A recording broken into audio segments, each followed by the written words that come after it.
मन की बात कार्यक्रम रे प्रधानमंत्री मुहरे ओडिशा कथा ओडिशार बेलपणा को प्रशंसा कले प्रधानमंत्री नरेंद्र मोदी। ग्रीष्म प्रवाह को नहीं सतर्क रहिबा को परामर्श देले प्रधानमंत्री। एथिसह देशर विभिन्न स्थानर पानीय को नहीं आलोचना कले।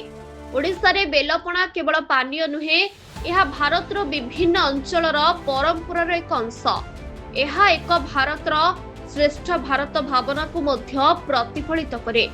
ए जिनिस गुड़िक मध्य अधिकांश आमर निजस्व रोषेई घर, आमर फार्म खेतरु आसे। कौनसी बड़ ब्रांडिंग नहीं, किंतु यह पीढ़ी पर पीढ़ी अभिज्ञता को मृत्युमंत्र करे।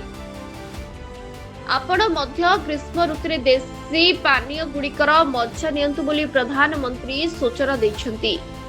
ओडिशार बेलपणा सहित सुस्वादु आंब को मध्य प्रशंसा कले मोदी। यह सहित ओडिशा एवं आंध्र प्रदेश सुवर्णरेखा आंब विषय कहते मोदी।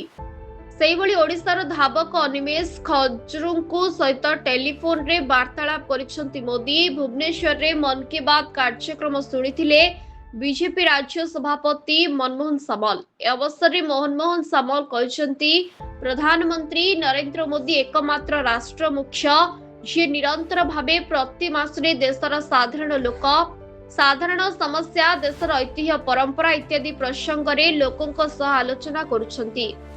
आज मन की बात रे भारत क्रीडा रे केते आगकू गलाणी से विषय आलोचना करुछंती।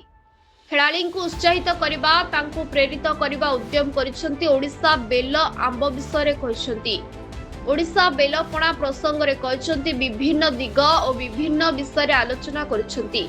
प्रधानमंत्री मन की बात समस्तक प्रेरणा साजिछि। क्रीडा प्रसंग रे कहले समस्त को उत्साहित करबा और सेमाने प्रेरित हेबे, अन्य खेलाड़ी माननकु प्रेरणा जोगाइबो बोली बीजेपी राज्य सभापति प्रकाश करिसेंती।